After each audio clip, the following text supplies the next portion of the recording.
प्रणाम। मैं हूं हिमांशु द्विवेदी और स्वागत है आपका हमारी खास पेशकश चर्चा में। देश के भीतर तो चुनावी गणित को लेकर गहमागहमी चल रही है। एग्जिट पोल आ रखे हैं, एग्जिट पोल में क्या होने की संभावना बताई गई है और होगा क्या, इसके संदर्भ में अपने अपने दावे चल रहे हैं, अपने अपने आकलन चल रहे हैं। इसलिए इस पर क्या बात करें, तो इसलिए देश से बाहर चलते हैं और उस विषय पर बात करते हैं जिसने पिछले 2 महीने से दुनिया को हलाकान किया हुआ है।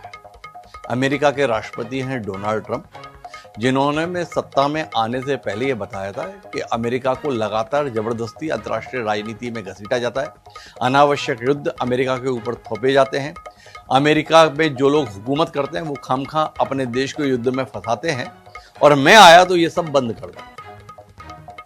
ट्रंप ने आते ही कोशिश की कि वो अपने आप को शांति के मसीहा के तौर पर, पुजारी के तौर पर नहीं, मसीहा के तौर पर स्थापित करें।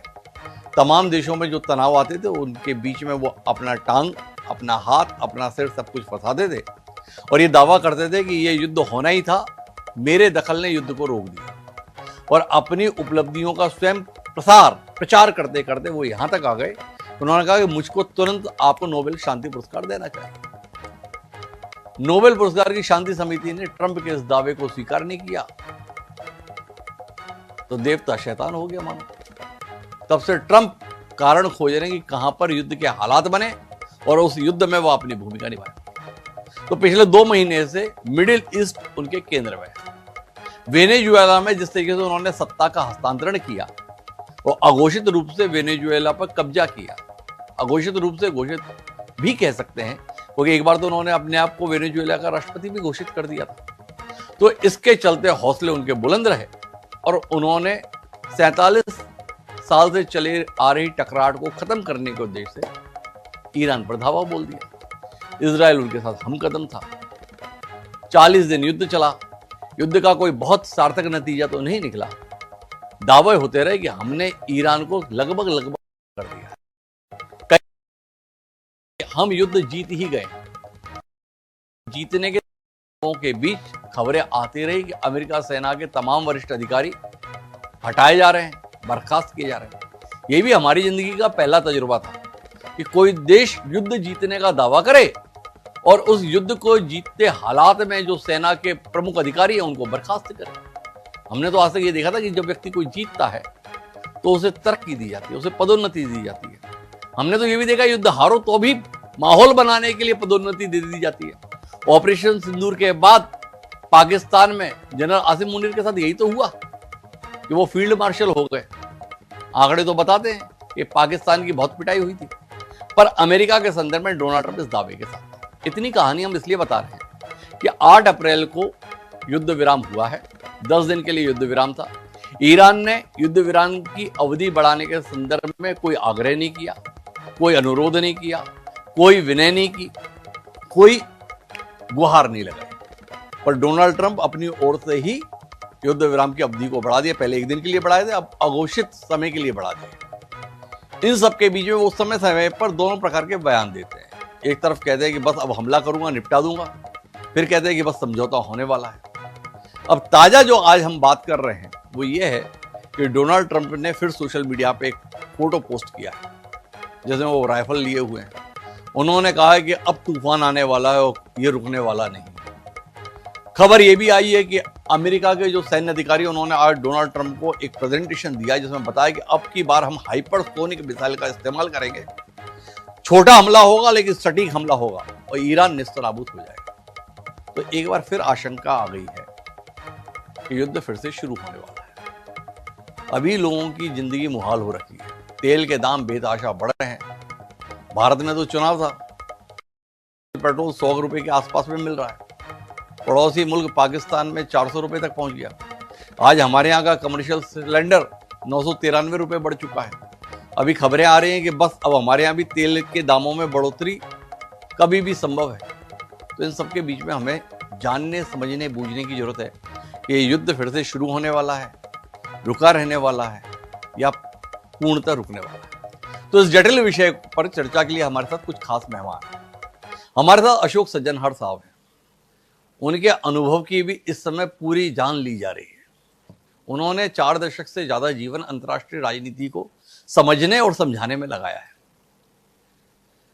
जिस राजनीति के वो प्रोफेसर हुआ करते थे, पिछले कुछ दिन का घटनाक्रम उन्हें वापस स्टूडेंट बना देने के लिए बाध्य कर दे रहा है, ऐसा हम महसूस करते हैं। वो स्वयं क्या महसूस करते हैं उनसे सुनेंगे। लेकिन सज्जनहार साहब ऐसे जटिल विषय पर चर्चा के लिए हमारे साथ मौजूद हैं। हमारे साथ रक्षा विशेषज्ञ के तौर पर सेवानिवृत्त मेजर जनरल ध्रुव कठोच साहब हैं। उनसे हमें ये जानने में बड़ी दिलचस्पी है, युद्ध जीतने के बाद जब सेना के अधिकारी को बर्खास्त किया जाता है तो वो हालात कौन से होते हैं, ये हमें कोई और नहीं समझाएगा, कठोच साहब ही हमें समझा पाएंगे। ब्रह्मदीप अलूने हमारे पसंदीदा पैनलिस्ट हैं। जब भी अंतर्राष्ट्रीय राजनीति का विषय होता है वो अनिवार्यता हमारे साथ होते हैं। और इनके बीच हमारे साथ वरिष्ठ पत्रकार रंजीत कुमार साहब भी हैं, जो अंतर्राष्ट्रीय मामलों के जानकार हैं। आप सभी का स्वागत है। चर्चा के शुरुआत अशोक सज्जनहार साहब से करते हैं। और जब सज्जनहार साहब आपसे जानना चाहते हैं, शेयर बाजार गिराने के लिए बयान है या वाकई कुछ कर गुजरने के लिए बयान है? तूफान आने वाला है, कहाँ, खाड़ी में या शेयर बाजार में? थोड़ा समझाइए ना सज्जनहार साहब। मामला थोड़ा बिजनेस का भी है, थोड़ा विदेश नीति का भी है, दोनों को मिक्स करके आप बताइए, क्योंकि अंतर्राष्ट्रीय स्तर पर चल ही कुछ ऐसा रहा है। बहुत धन्यवाद हिमांशु जी मुझे आमंत्रित करने के लिए। आपने बिल्कुल ठीक कहा है। जो कुछ हो रहा है वहां पर स्ट्रेट ऑफ हॉर्मुज में, ईरान में, खाड़ी देशों में जो हो रहा है वो युद्ध का माहौल तो है ही, परंतु युद्ध का जहां भी कुछ होता है तो फिर उसका बाजार के ऊपर असर तो बहुत ही पड़ता है। और हमने देखा है जो तेल के दाम कितने बढ़ गए हैं। जब 28 फरवरी को यह युद्ध शुरू हुआ था तब करीब तेल के दाम थे $65-70 पर बैरल के दाम थे।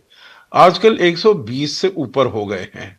और हालात तो यहां भी आए थे। जो 19 मार्च को हमारे यहाँ जिसे कहा जाता है इंडियन ऑयल बास्केट है, वो $156 हो गई थी। तो आपने अभी जो बताया, जो हमने 993 रुपए अपना कमर्शियल गैस के सिलेंडर को बढ़ा दिया है, तो मेरे ख्याल से किसी को ये आश्चर्य नहीं होना चाहिए जो अभी अगले कुछ दिनों में यकीनन हमारे भी यहाँ पर दाम बढ़ेंगे। क्योंकि देखिए, गवर्नमेंट या अपनी जो ऑयल कंपनीज हैं, मार्केटिंग कंपनीज हैं, वो ये सब इतनी देर तक तो, थोड़ी देर तक वो बर्दाश्त कर सकती हैं। जो अगर ऊपर हो जाए, 60 का 70 हो जाए, 70 का 80 हो जाए, पर 80 से 120 130 तक चला जाए तो जरूर वहां पर उनको दाम बढ़ाने पड़ेंगे। और फिर जब तेल वहां से आना बंद हो जाता है, एलपीजी आना बंद हो जाता है, मैं आंकड़े नहीं देना चाहता क्योंकि ये इस पर हम इतनी बार बातें कर चुके हैं। जो चाहे वो 20% पूरे विश्व का तेल हो, परंतु भारत के लिए वहां से करीब 50% तेल आता था। और अगर अपनी हम गैस की बात करें हिमांशु जी, एलपीजी हमारी 90% आती थी कतार से। तो मतलब हमारा जो डिपेंडेंस था उस क्षेत्र पर बहुत था। वो उसमें हमने बहुत वहां से अपने टैंकर्स लेकर भी आए हैं, तेल के, एलपीजी के लेकर आए हैं। इसीलिए मैं समझता हूं जो हमारी इधर से, और अपने एलपीजी के हमने प्रोडक्शन 50% हम डोमेस्टिक प्रोडक्शन है, उसको भी हमने करीब 40-50% इंक्रीज किया है। जी। तो मैं समझता हूं जो सरकार ने किया है वो अभी तक अच्छा किया है, और अभी आगे देखना होगा जो सरकार कैसे कदम उठाती है। परंतु जो आपका ये कूटनीति का और राजनीति का जो प्रश्न है, जो युद्ध का क्या होने वाला है, तो मेरे विचार से पहले सप्ताह में ही, क्योंकि दो शब्द इसमें यही कहूंगा, राष्ट्रपति ट्रंप चाहते थे जो ईरान में भी एक और वेनेजुएला कर दिया जाए। जी। आपने जिक्र किया निकोलस मदुरो को वहां से ले गए तो सत्ता परिवर्तन हो गया। उन्होंने कहा यहां भी इनके जो शीर्ष नेता है इनको मार देंगे, सत्ता परिवर्तन हो जाएगा। वहां पर भी बहुत अशांति है। जनवरी हमने देखा था कितने वहां पर सड़कों पर उतर आए थे, क्योंकि आर्थिक स्थिति बहुत खराब है। 2-3 साल पहले हमने देखा था कैसे सब महिलाएं उतर आई थी सड़कों पर। तो उन्होंने कहा बहुत आराम से हो जाएगा। और ईरान की स्थिति इस समय बहुत ही क्षीण है, बहुत ही शिथिल है। और इजराइल हमेशा से यही चाहता रहा है पिछले 47 साल से, किसी प्रकार से अमेरिका को इस युद्ध में इन्वॉल्व कर दिया जाए। तो वो उसमें आ गए। उन्होंने कहा ठीक है, सारा तेल भी हमें मिल जाएगा, वेनेजुएला का तेल मिल गया है, ईरान का तेल और मिल जाएगा, तो इससे हमारा जो चीन के साथ हमारा वो है हॉस्टाइल एडवर्सेरियल रिलेशनशिप, उसके ऊपर हम दबाव डाल पाएंगे। परंतु पासा बिल्कुल पलट गया। अब पिछले करीब 1.5 महीने से ऊपर राष्ट्रपति ट्रंप बहुत प्रयास कर रहे हैं जो किसी न किसी प्रकार से वहां से निकला जाए। तो इसीलिए उन्होंने ये धमकी दी हैं जो हम सिविलाइजेशन खत्म कर देंगे, हम उनके पावर प्लांट्स खत्म कर देंगे वगैरह, किसी का असर नहीं हुआ, क्योंकि लीडरशिप जो है ईरान की वो आ गई है आईआरजीसी के हाथ में, जी। Iranian revolutionary guard corps. अब वो ना तो आर्मी है, ना बसीज मिलिशिया जो है उनका, ना पुलिस है। उसका बस एक ही मकसद है, जो वहां की जो सत्ता है, क्लरिकल जो सरकार है, उसको बचा के उसने रखना है। लोगों के ऊपर क्या होता है, लोगों का क्या हाल होता है, उससे उसको कोई लेना देना नहीं है, कोई मतलब नहीं है। तो इसीलिए वो अपनी जगह अड़े हुए हैं। मुश्तबा खमैनी जो अली खमैनी के बाद आए, आयतुल्लाह खमैनी के बाद आए, जी। उनका पता नहीं कि क्या हालत है, परंतु उनके नाम पर वो फरमान आ जाते हैं जो हम स्ट्रेट ऑफ हॉर्मूज को कभी नहीं खोलेंगे, वगैरह वगैरह। तो हालात यहां पर पहुंच गए हैं, जो दोनों तरफ का एरोगेंस है, दोनों तरफ का ईगो है, जो उनको यहां से निकलने को की अनुमति नहीं दे रहा है। इसीलिए अब ऐसा लगता है, क्योंकि इन्होंने बहुत पैंतरे चला लिए, जो ब्लॉकेड किया है हॉर्मुज का, मेरे विचार से जी। उसका असर काफी अच्छा हुआ है ईरान के ऊपर, क्योंकि वो अपना तेल जो कि 400-500 मिलियन डॉलर वो एक दिन में कमाता था अपना तेल निर्यात करके, वो करने में असमर्थ हुआ है। तो इसीलिए ईरान भी बहुत तिल मिला रहा है, और वो कहता है जो आप ब्लॉकेड खत्म करिए तो हम भी इसके ऊपर से स्ट्रेट ऑफ हॉर्मुज से अपना जो ब्लॉकेड है वो खत्म कर देंगे। परंतु राष्ट्रपति ट्रंप के लिए, और ये आखिरी बात मैं कहूंगा, एक न्यूक्लियर इशू बहुत महत्वपूर्ण है।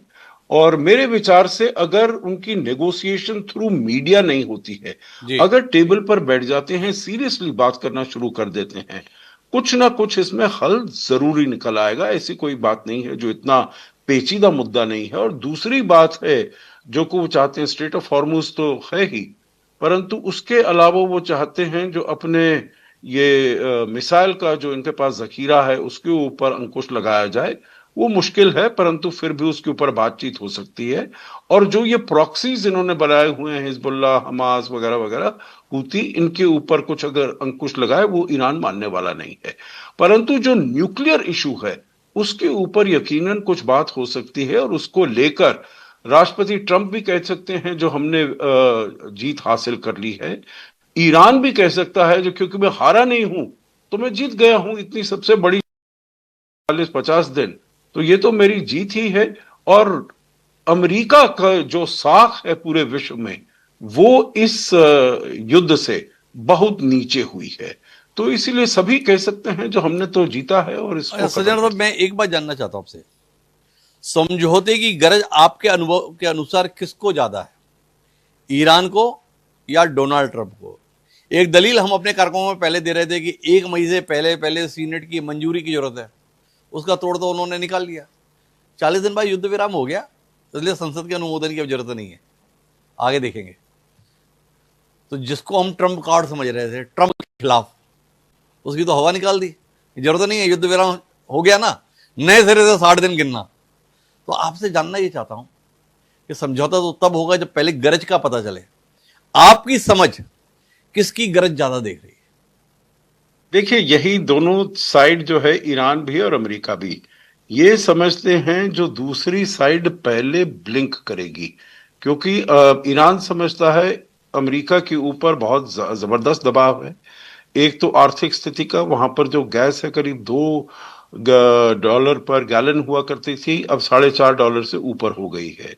वहां पर इन्फ्लेशन बहुत बढ़ रही है और लोगों को बहुत दिक्कत हो रही है। जो सपोर्ट है इसका युद्ध का कम हो रहा है, जो पॉपुलैरिटी है वो राष्ट्रपति ट्रंप की सबसे नीचे हो गई है, और मिड टर्म इलेक्शन होना, तो वो समझते हैं इनके ऊपर दबाव बहुत है, जरूर ये पहले ब्लिंक कर जाएंगे, पहले घुटने टेक देंगे। अब राष्ट्रपति ट्रंप को यह बताया गया है जो भाई वहां तो हालात बहुत ही खराब हैं, ये तो अपना जो तेल है वो भी नहीं एक्सट्रैक्ट कर पाएंगे, क्योंकि इनको तेल के स्टोरेज की जगह नहीं है इनके पास। तो ये तो आप इनको 5 दिन दीजिए, 10 दिन दीजिए, ये तो अपने घुटने टेक देंगे। दोनों की समझ ऐसे ही आ रही है, और इसीलिए आप देख रहे हैं 8 तारीख का आपने दिया, 8 से लेकर 22 तारीख तक 2 सप्ताह, उसके बाद ये जो आप डालते रहेंगे। अब मेरे ख्याल से राष्ट्रपति ट्रंप, जैसे आपने कहा है, जो एक लिमिटेड अग्रेशन करेंगे अपनी हाइपरसोनिक मिसाइल। अब हाइपरसोनिक मिसाइल तो ये रूस यूक्रेन के ऊपर इस्तेमाल करता ही रहा है, तो ऐसी जी बात तो है नहीं जो कुछ तो कह रहे हैं जो हम उनके ऊपर करेंगे। और अगर वहां पर कोई ऐसी लीडरशिप है नहीं, जैसे मैंने कहा ईरान में, जो कि ये सोच सके भाई हमारे लिए फॉरवर्ड लुकिंग, आगे चलते हुए हमारे लिए क्या फायदा होगा, तो मैं समझता हूं ज्यादा प्रेशर तो अमेरिका के ऊपर ज्यादा है। प्रेशर अमेरिका के पास है। पर अब आता हूं ध्रुव कटोच साहब, पहले तो ये गुत्थी मुझे सुलझा के दीजिए ना। जंग जीतता है जब, तो उस जंग जीतने वाले को तो नायक समझा जाता है, कईयों को तो महानायक समझा जाता है, उनको पदोन्नत किया जाता है, उनके ओहदे को बढ़ाया जाता है। दुनिया के सबसे ताकतवर देश के राष्ट्रपति डोनाल्ड ट्रंप हमें कई बार बता चुके कि अमेरिका युद्ध जीत चुका है। उसके साथ हम खबरें चलाते थक जाते हैं, आज इसको हटा दिया, आज इसको भी हटा दिया, और आज अपने इस जनरल को भी हटा दिया। तो कटो साहब थोड़ा सा आप बताओ, ये कौन सा फलसफा होता है जिसमें जंग तो जीती जाती है पर सेना के नायकों को हटा दिया जाता है? कटो साहब आपने म्यूट कर रखा, उसे अनम्यूट कर देंगे कृपया। हाँ हिमांशु जी धन्यवाद। देखिए ऐसा है, युद्ध के जो किस प्रकार से युद्ध करना है वो सेना के ऊपर ही है। जी अभी आप देखेंगे जब ऑप सिंदूर हुआ तो पॉलिटिकल डायरेक्शन बड़ी क्लियर थी कि ये हम करेंगे, और पॉलिटिकल डायरेक्शन की तरफ से उन्होंने कहा जैसे आप करना चाहते हो आप करो। अभी यहां पर पॉलिटिकल डायरेक्शन मुझे लगता है वो किस प्रकार से युद्ध करना है वो डायरेक्ट कर रही थी कि आप ये हथियार इधर इस्तेमाल करो, वो इधर करो। यहां पर सेना को प्रॉब्लम हो जाती है क्योंकि आप पॉलिटिकल डायरेक्शन दे सकते हो कि हम ये चाहते हैं, लेकिन उसको किस प्रकार से एग्जीक्यूट करना है वो जो मिलिट्री लीडरशिप है वो तय करती है। यहां पर प्रेसिडेंट ट्रंप चाहते थे किस प्रकार से वो बॉम्बिंग आगे लेते जाएं। एक तो खरग आइलैंड बिल्कुल डिस्ट्रॉय कर देना, उसके बाद पूरे पुल बर्बाद कर देने, उसके बाद उनकी इलेक्ट्रिसिटी सप्लाई, पावर सप्लाई कर देना। और जो सेना की तरफ से जो मैसेज जारी थी कि देखिए ये तो आप बर्बाद हो जाएंगे, लेकिन इससे आपको जो युद्ध का नतीजा है वो नहीं मिलने वाला है। तो वहां पर जो लीडरशिप थी वो कंप्लायंट नहीं थी, उन्होंने कहा नहीं भाई साहब ये ऐसे होने वाला नहीं है। जी अब छोटा सा मिसाल मैं एक और देता हूं आपको। 1971 में जब इतने ज्यादा रेफ्यूजीज भारत में आ गए थे तो इंदिरा गांधी ने भी बोला भाई भाईजा इनको निकालो, और सैम मानेकशॉ को बुलाया। तो सैम मानेकशॉ ने मैडम को बोल दिया, बोलते मैडम प्राइम मिनिस्टर बात तो ऐसी है, अगर हम अभी युद्ध पे जाएंगे तो बहुत प्रॉब्लम होगी, वहां पर जाके नाले हैं, पानी है, हमारी तैयारी वगैरह नहीं है, और इसको जीतना भी मुश्किल है। नवंबर दिसंबर में करेंगे आप जीत हासिल कर लेंगे। अभी अगर वो इंदिरा गांधी बोलते नहीं अभी जाओ, तो सेना अध्यक्ष के पास एक ही रास्ता है, या तो वो करे या इस्तीफा दे, और या पॉलिटिकल अथॉरिटी उसको निकाल दे। तो यहां पर जाके मुझे लगता है जो प्रॉब्लम अमेरिका में हुई है, जो उनके सीनियर लीडरशिप थे उन्होंने कहा कि जिस प्रकार जो आप टारगेट्स दे रहे हो उससे ये मिलिट्री एम अचीव होने वाली नहीं है, और मैं उनसे सहमत हूं। जी अभी भी देखिए अगर आप युद्ध को बढ़ा देते हैं और फिर से बॉम्बिंग कर लेते हैं और हाइपरसोनिक मिसाइल भी आप लगा लेते हैं, कोई फर्क नहीं पड़ने वाला है। और लोग मर जाएंगे, और भूखी मर्गी होगी, और होगा। पिटाई तो सिर्फ ईरान की हो रही है, पिटाई अमेरिका की नहीं हो रही है। क्या हो रहा है, ज्यादा से ज्यादा उनकी तेल की कीमत बढ़ गई। चलो आज रोज चिकन खा रहे, रोज मुर्गा खा रहे हैं, बीफ खा रहे हैं, एक दिन नहीं खाएंगे, इतना ही फर्क है। असर तो ईरान के ऊपर है। और इस बार जो उन्होंने, जो एम्बेसडर सज्जनार साहब ने भी इसका जिक्र किया, ये जो अभी ब्लॉकेड लगा दी है, मैं आपको यकीन दिलाता हूं इससे असर होने वाला है। क्योंकि एक बार से आपने इनकी सप्लाई लाइन, जो इनकी इकोनॉमी के ऊपर आपने ऐसा वो पकड़ लिया है जिसके इम्प्लीकेशन बड़े लॉन्ग टर्म है। इस समय पर कोई असर नहीं पड़ रहा है, उनके पास अभी तक भी स्टोरेज कैपेसिटी है जी लेकिन एक बार वो स्टोरेज कैपेसिटी भर जाएगी ऑयल की, उसके बाद उनके पास 2-4 टैंकर होंगे जहां पर कर सकते हैं। चलो कुछ मिलियन बैरल उधर भी चले गए, उसके बाद उनको ऑयल वेल्स बंद करना पड़ेंगे। और एक बार ये ऑयल वेल बंद हो गए, इनको दोबारा चलाना काफी चैलेंजिंग है। कई वेल तो चलेंगे नहीं, बाकी जो चलेंगे वो आधी कैपेसिटी उस पर चलेंगे। इसका लॉन्ग टर्म इंपैक्ट बहुत है और ये ईरान को भी दिखता है। इसलिए अभी ईरान बोल रहा है कि यार इसको ब्लॉकेड को खोलो। अभी आप देखिए, बॉम्बिंग नहीं हो रही है, कुछ नहीं हो रहा है जी। एक तरफ से सीज फायर लागू है, तो ईरान क्यों चला रहा है? बोलते ब्लॉकेड बंद करो, प्रेशर उनकी तरफ से है। तो मतलब मैं कटो साहब आपसे समझना चाहूंगा, मतलब आप एक बार फिर युद्ध शुरू होने की संभावना नहीं देखते?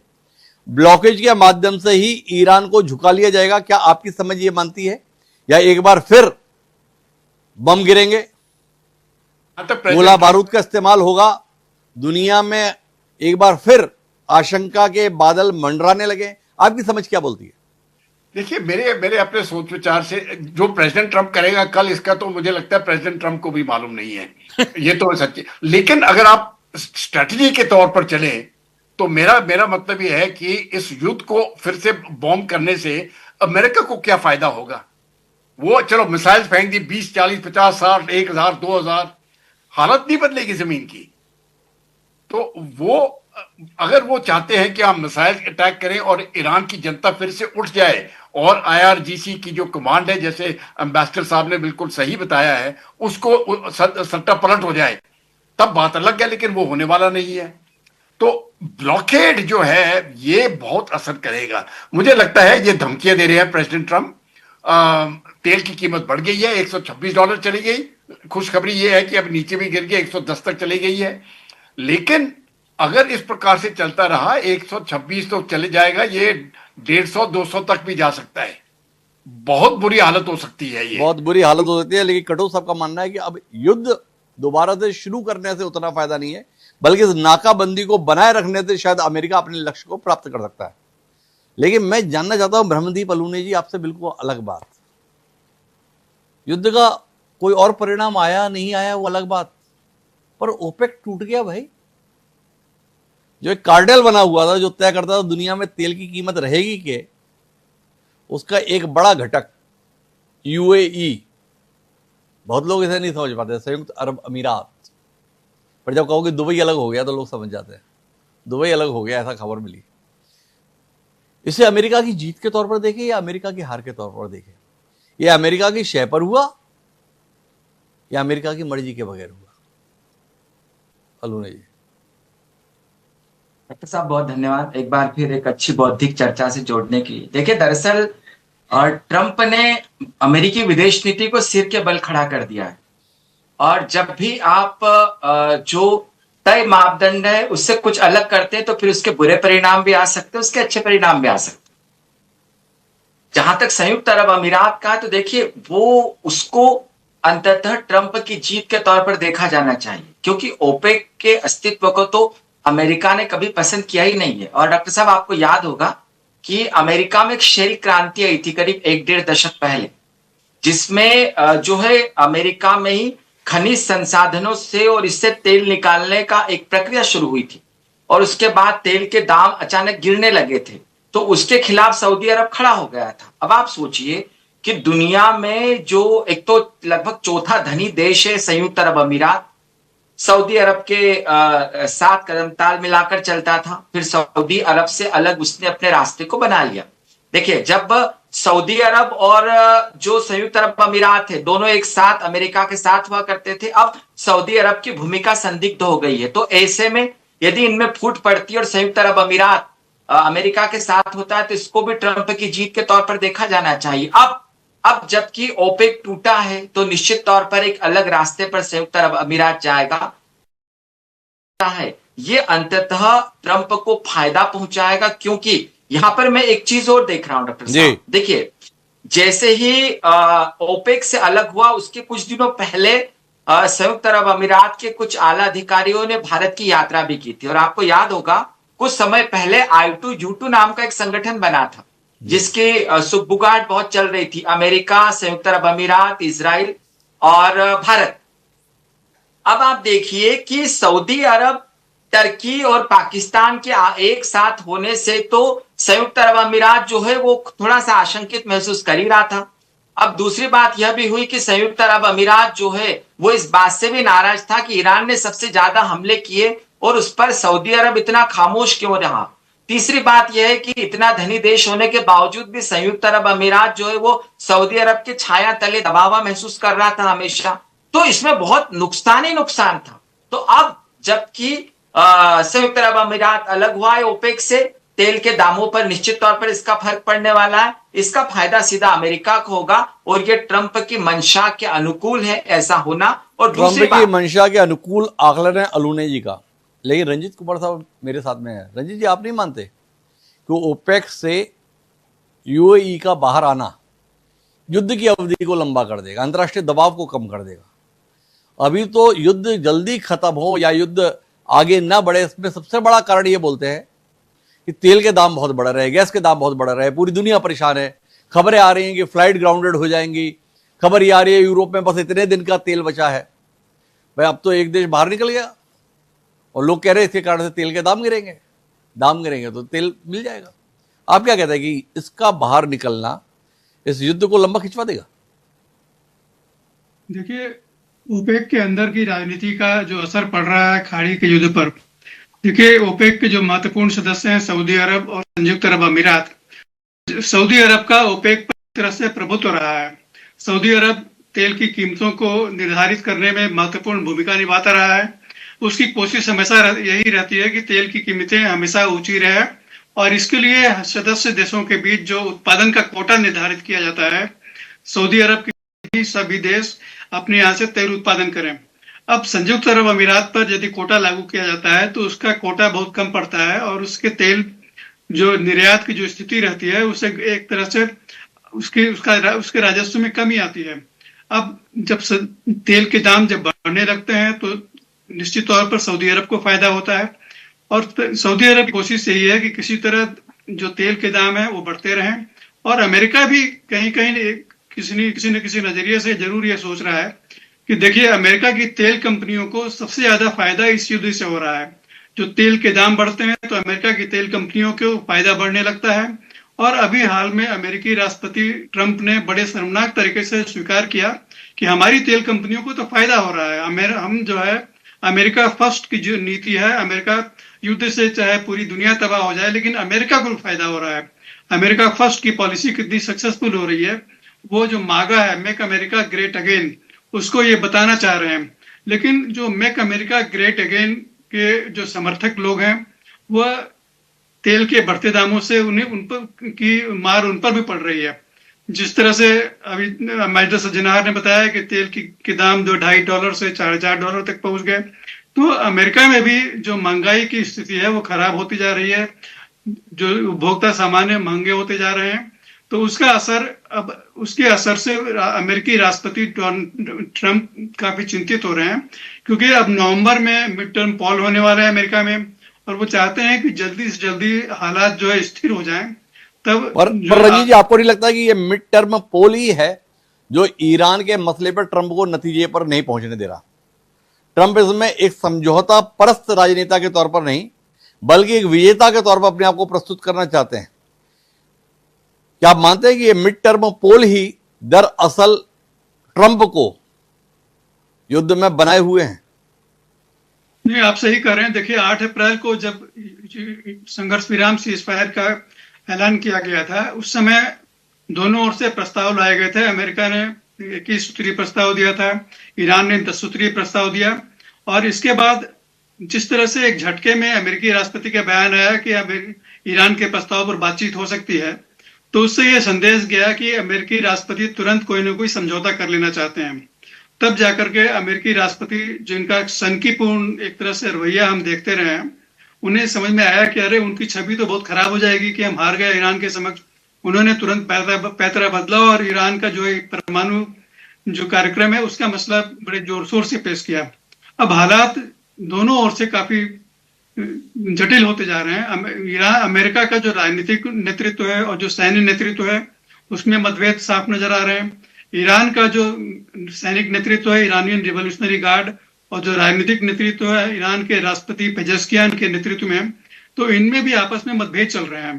तो ये सवाल काफी पेचीदा होता जा रहा है कि किधर से फोन किस तरह से ब्लिंक करने की स्थिति में है। ईरान अपना रवैया और कड़ा करता जा रहा है। अमेरिका उधर हाइपरसोनिक मिसाइलें दागने की बात कर रहा है।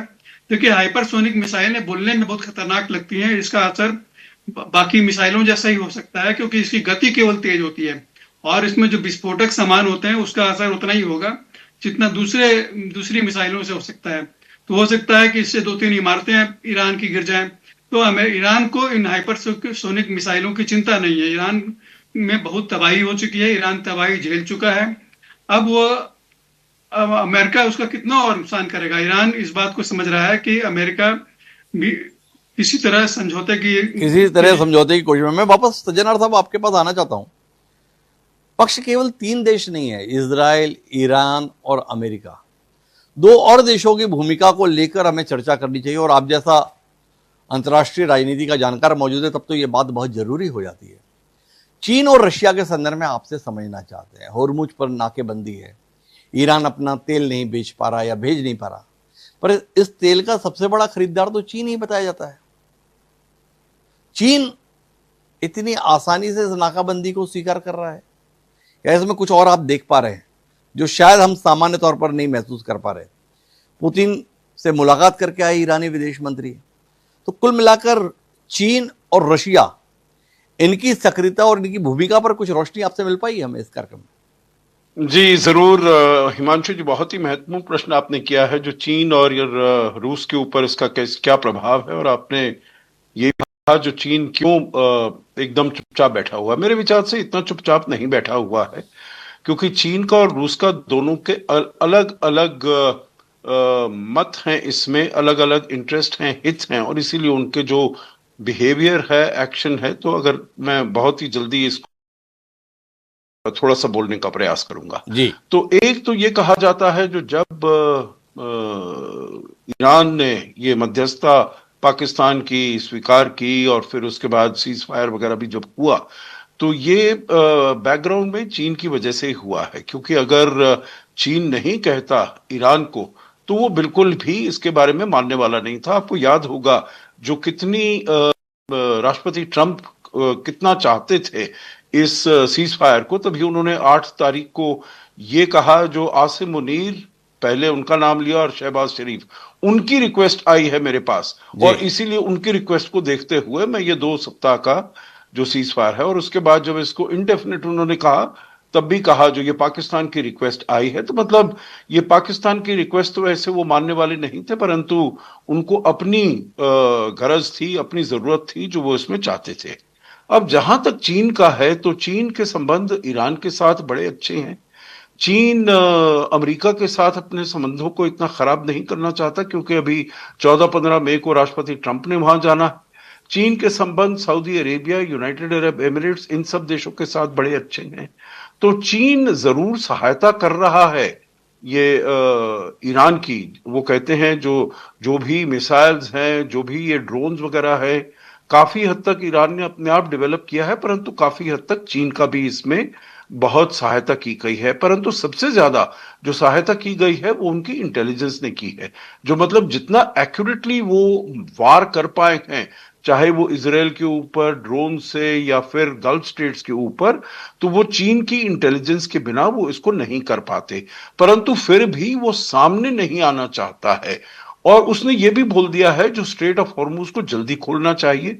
स्ट्रेट ऑफ हॉर्मुज में जो ईरान कह रहा है जो मुझे $2 मिलियन चाहिए, एक टैंकर बाहर निकलता है, तो वो उसके तो बिल्कुल ही विरुद्ध है चीन, क्योंकि वो उसका वहां से आयात भी बहुत करते हैं। तेल और गैस को सबसे ज्यादा वहीं पर जाता है, और ईरान से पर्टिकुलरली वहां पर जाता है। परंतु जो उसका निर्यात है, जो भी मशीनरी है, जो भी और सामान है, चाहे वो सिविलियन यूज का हो, फार्मास्यूटिकल्स हो वगैरह वगैरह, वो सब भी जाता है। तो इसलिए वो हॉर्मुज को बिल्कुल खोलना चाहता है, परंतु इतना ज्यादा वो दबाव नहीं डालना चाहता। आखिरी बात चीन के बारे में जो देखिए कहावत है, और मेरे ख्याल से इकोनॉमिस्ट ने भी इसके ऊपर कहा था, जो जब आपका दुश्मन बेवकूफी हरकतें करता रहे तो आपको उसको रोकना नहीं चाहिए। और मेरे ख्याल से चीन वहां पर भी जब यूक्रेन और रूस का युद्ध हो रहा था, क्योंकि अगर अमेरिका इन्वॉल्व है तो उसका सबसे बड़ा चैलेंजर एडवर्सरी चीन का कौन है? अमेरिका है। अमेरिका के लिए भी वही है। तो अब यहां पर आकर अमेरिका इन्वॉल्व होकर अपना सारी जो म्यूनिशंस हैं, आपने अभी देखा उन्होंने कहा है $25 बिलियन उन्होंने इस्तेमाल किया है। लोग कहते हैं $100 बिलियन उनका खर्चा हुआ है यहां पर। तो उनकी जो सप्लाईज है, स्टॉक्स है, वो सब एकदम खत्म हो रहे हैं। और ये तो चीन के लिए बड़ी अच्छी बात है। चीन के लिए बड़ी अच्छी बात है। मैं दो छोटे विषयों पर और आपकी टिप्पणी चाहता हूं, पर वो हैं छोटे पर महत्वपूर्ण है मेरी समझ में। हम लोग भूल गए थे सज्जनार साहब कि यूनाइटेड नेशन नाम का भी कोई एक ऑर्गेनाइजेशन है, संयुक्त राष्ट्र संघ। पर अभी भी खबर आई कि वो ईरान ने शिकायत की है अमेरिका की संयुक्त राष्ट्र संघ में, उसने जो है हमारे टैंकर जब्त कर लिए, ये समुद्री डकैती है। ये अचानक ईरान को संयुक्त राष्ट्र संघ नाम की संस्था क्यों याद आ गई? महत्वपूर्ण है क्या? एक तो ये आपसे समझना चाहता कि इसके पीछे कहानी क्या है। एक दूसरा, पाकिस्तान वो बड़ी महत्वपूर्ण भूमिका में महसूस हुआ इस पूरे कवायद के दौरान सज्जन। तो एक भारतीय होने के नाते हम इस पर विलाप करें, इसको क्रिटिसाइज करें, मुझे लगता है इससे बेहतर है कि हम निष्पक्ष दृष्टि से यह समझने की कोशिश करें कि अमेरिका को पाकिस्तान इतना क्यों भाया, या ईरान भी पाकिस्तान पर इतना भरोसा क्यों कर पाया, और पाकिस्तान इस मध्यस्थता से क्या कमा पाया। तो इन दोनों विषयों पर अगर आपकी टिप्पणी मिले तो हमारे दर्शक काफी समृद्ध होंगे वैचारिक रूप से। आपसे आग्रह। जी, बस एक मैं थोड़ा सा ये बताना चाहता हूं रूस के बारे में, क्योंकि मैंने नहीं बोला था पिछली बारी। आपका रूस के बारे में भी प्रश्न था, तो रूस के बारे में मुझे दो शब्द कहने दीजिएगा। देखिए, रूस इसको ईरान को कहीं ज्यादा सपोर्ट कर रहा है बनिस्बत चीन के। इसीलिए आपने देखा होगा जो अरागची वहां पर गए, राष्ट्रपति पुतिन से उनकी मुलाकात हुई, क्योंकि वो उसको समझते हैं जो परोक्ष रूप से वो रूस जरूर उसके सपोर्ट में आएगा, ईरान के सपोर्ट में आएगा, क्योंकि उसका जो संबंध है चीन का और अमेरिका का आप संबंध देख लीजिएगा, और रूस का और अमेरिका का संबंध आप देख लीजिएगा, तो उसमें बहुत अंतर है। और हम देख रहे हैं जो जब यूक्रेन का युद्ध हो रहा है तब भी शाहिद ड्रोन्स वहां से गए थे, ईरान से गए थे बहुत मात्रा में रूस को। तो इसीलिए उन दोनों देशों का भी बहुत अच्छा संबंध है। और इसीलिए आपने देखे होंगे जो स्टेटमेंट्स आई है रूस की ईरान के पक्ष में, वो कहीं ज्यादा ताकतवर हैं, कहीं ज्यादा जोरदार हैं बनिस्बत इससे कि चीन थोड़ा सा दब के बोल रहा है, क्योंकि वो कहता है वो कर रहे हैं तो करने दीजिएगा मेरे पास। और देखिए, उसके पास और बहुत लाइफलाइन है, जो एनर्जी की देखी जाए, तेल की देखी जाए, वो रूस से बहुत ले रहा है, कजाकिस्तान से बहुत ले रहा है, तुर्कमेनिस्तान से लैंड रूट से ले रहा है। हालांकि उसका डिपेंडेंस है इसके ऊपर स्ट्रेट ऑफ हॉर्मुज का, परंतु वो लैंड रूट से भी ले रहा है। मैं सर बीच में छोटी सी एक जिज्ञासा व्यक्त करना चाहता हूं आपसे। तो सर, मैं दोस्त हूं और मेरे से मदद के लिए व्यक्ति आया और बता रहा है कि मेरे यहां तोप के गोले चल रहे हैं, आपसे मदद चाहता हूं। आपके पास तोप भी रखी है, पर आपने उदारता पूर्वक मुझे एक चाकू पकड़ा दिया और कहा चलो तुम आयो मेरे पास, मैं तुम्हारी मदद कर देता हूं। रूस परमाणु शक्ति संपन्न देश है, ईरान से उसके संबंध अच्छे हैं।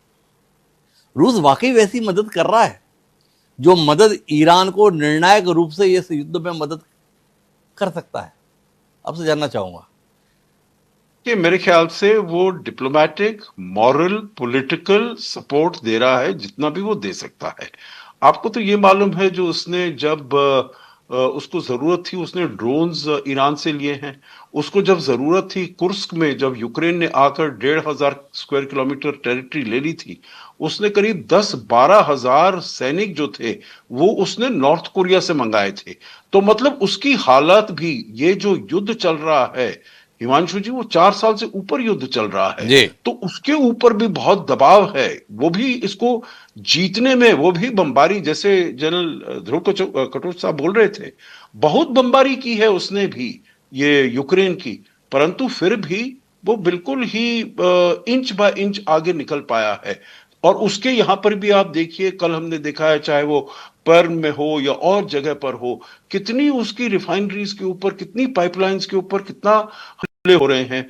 तो वो भी अभी युद्ध में है। तो इसीलिए मेरे ख्याल से ईरान भी समझता, परंतु पॉलिटिकल लेवल पर वो जो उसको सपोर्ट कर रहा है वो दे रहा है, और मेरे ख्याल से ईरान उसके लिए जरूर उसका आभार मानता है। आपने दो प्रश्न किए हैं, बहुत जल्दी मैं बात करूंगा। पहले जी। पाकिस्तान के बारे में।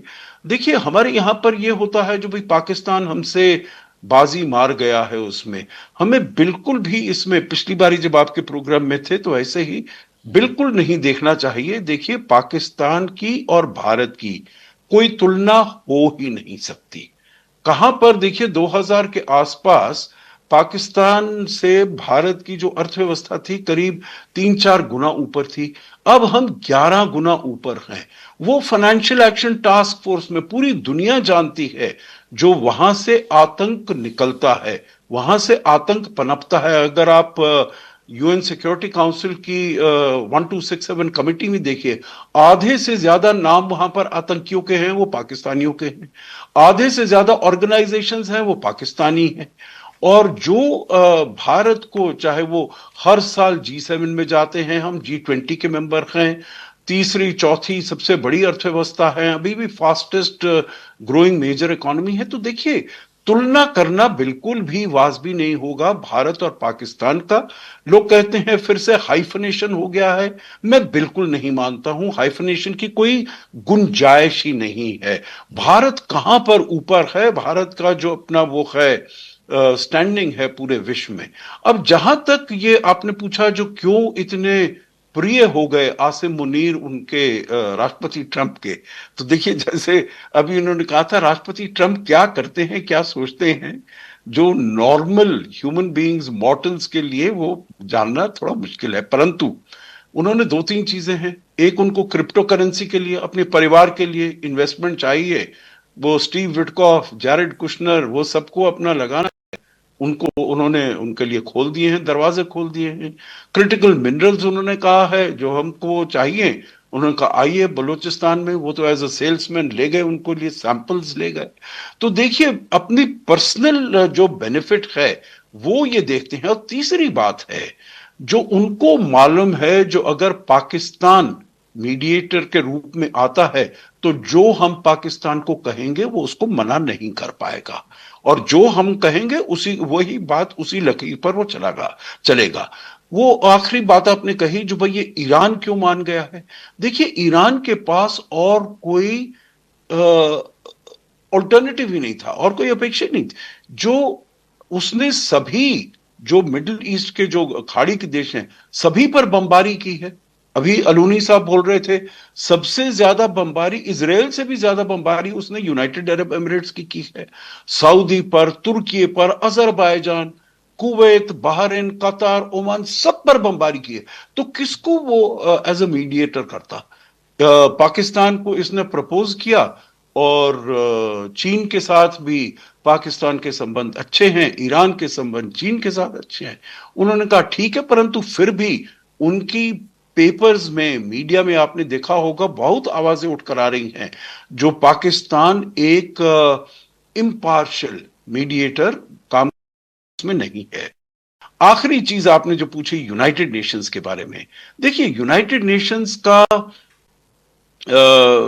जब तक आप कह सकते हैं, अब वो जो जमाना था रूल ऑफ लॉ और मल्टीलैटरलिज्म, वो खत्म हो गया, माइट इज राइट है। परंतु फिर भी देखिए, ये मल्टीलैटरलिज्म के बारे में कहा जाता है, जो अगर if it did not exist तो हमें उसको इन्वेंट करना पड़ता। और वही बात है जो और विश्व के पास, पर्टिकुलरली जो वीकर कंट्रीज हैं, उनके पास और कोई ऑल्टरनेटिव नहीं है। केवल एक ही विश्व संस्था है, कितनी भी शिथिल हो, WTO भी एकदम खत्म सा हो गया है, कितनी भी शिथिल हो, परंतु फिर भी लोग उसको नहीं चाहते। जो मर जाए, लोग सोचते हैं जो शायद जब राष्ट्रपति ट्रंप चले जाएंगे तो तब शायद हमको फिर से उसको थोड़ी और शक्ति देने का। तो कमजोर का एक ही सहारा संयुक्त राष्ट्र संघ। तो क्या कटो साहब मानने के लिए तैयार है कि ईरान कमजोर तो हो गया, जो पहले दहाड़ता था वो संयुक्त राष्ट्र संघ में मिमिया रहा है, ये देखो मेरे यहाँ डकैती हो गई। इस पर आपकी टिप्पणी। और दूसरा जानना ये चाहता हूं कि अगर अमेरिका एक बार फिर हमले की शुरुआत करता है तो क्या ईरान में वो दमखम बचा है कि वो लड़ पाए? ये जो 20 दिन 25 दिन का उसे समय मिला है, क्या नए सिरे से हथियारों की दृष्टि से, सैन्य रणनीति की दृष्टि से वो अपने आप को तैयार कर पाया? इसके संदर्भ में आपका कोई आकलन? देखिए, पहला सवाल, जहां तक ईरान क्या कमजोर हो चुका है और उसको जाना पड़ रहा है यूनाइटेड नेशन के ऊपर। ईरान बहुत कमजोर हो चुका है, लेकिन मैं आपको एक मिसाल देता हूं। एक बॉक्सिंग मैच चल रहा है और एक मजबूत बॉक्सर और दूसरा वैसा ही है, और पहले राउंड में सिर्फ मजबूत बॉक्सर ही गरीब दूसरे को मार रहा है, लेकिन वो नॉकआउट नहीं हुआ। और आपने पूरे 15 राउंड कर दिए, मार एक ही रहा है, लेकिन दूसरा नॉकआउट नहीं हो रहा है, मार खाता जा रहा है। ये ईरान की हालत है, नॉकआउट नहीं हो रहा है। और जब तक नॉकआउट नहीं हो रहा है सब बोलेंगे ये जीत गया। अगर कोई रेफरी करे तो बोलेगा अमेरिका जीता, लेकिन जो नैरेटिव चलेगी वो बोलेगी देखिए इतना मजबूत देश है, 15 राउंड उसने उस मजबूत बॉक्सर वर्ल्ड चैंपियन के साथ खड़े कर दिए, फिर भी नहीं गिरा, जीत उसकी है। नैरेटिव वॉर में उस साइकोलॉजिकल वॉरफेयर के ऊपर आप जाओगे तो इसमें तो कोई शक नहीं है कि ईरान की जीत है। लेकिन अगर आप जमीनी हालत के ऊपर देखें, अगर आप नंबर्स की बात करें, लोगों की हालत की बात करें, तब तो भाई ईरान ने तो किया ही क्या है? 2-4 कुछ हवाई जहाज गिरा दिए, कुछ इधर उधर कर दिया, बाकी क्या किया है? बाकी अपनी पूरे देश की तबाही हो चुकी है। तो वो जैसे मैंने आपको शुरू में ही कहा था, ईरान अगर नॉकआउट होगा तो इन हथियारों से नहीं होगा, कोई तरीका जो है वो दूसरा करना पड़ेगा। और वो तरीका एक तो जो था कि ये ब्लॉकेड जो है, ये मैं समझता हूं एक बहुत मजबूत हथियार है। आप देखोगे जब ऑपरेशन सिंदूर में भारत ने सभी कहते हैं बहुत मारा है पाकिस्तान को, सही बात है, लेकिन जो सबसे ज्यादा मार पड़ी है वो तो दिखाई नहीं देती है, वो है इंडस वाटर ट्रीटी। असर अगर आप लॉन्ग टर्म असर देखोगे वो तो ट्रीटी पर पड़ेगा। यहां पर भी जो असर जो पड़ने वाला है, असली असर जो पड़ने वाला है वो ब्लॉकेड से है। तो दूसरी बात यह है कि आगे क्या कर सकते हैं ये जी। अमेरिका को इस युद्ध को ज्यादा मिसाइल, जितने भी मिसाइल डाले उससे जीतने वाला नहीं है। मेरा कहने का मतलब उल्टा हो जाता है, जब अमेरिका मिसाइल डालेगा तो जनता जो है वो अपने हुकूमत के पीछे हो जाएगी। लेकिन जितनी देर ये शांति चले रहेगी, सीज फायर चलता रहेगा, मुझे लगता है कि लोगों का आक्रोश फिर बढ़ जाएगा अपनी सरकार के ऊपर।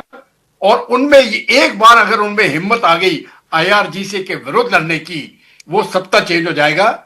सत्ता चेंज हो जाएगा, ईरान की जनता की जीत होगी, अमेरिका की जीत होगी, और मैं कहता हूं पूरे विश्व की जीत होगी, क्योंकि पेट्रोल के रास्ते खुल जाएंगे और कीमतें फिर से $60-70 हो जाएगी ब्रेंट क्रूड की, वापस हम नॉर्मलसी पे आएंगे। ये मेरे सोच। तो कटो साहब इस आकलन के साथ हैं कि असल जीत तो तभी आएगी जब वहां पर सत्ता परिवर्तन हो। कहां?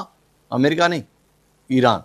और उन्होंने साहब इत्तेफाक रखते हैं आप, या मिडिल टर्म जिसकी बात कर रहे हैं, मध्यावधि चुनाव की जो स्थिति आएगी अभी अमेरिका में, ट्रंप की शिकस्त दुनिया को नई राह दिखाएगी। आपका आकलन?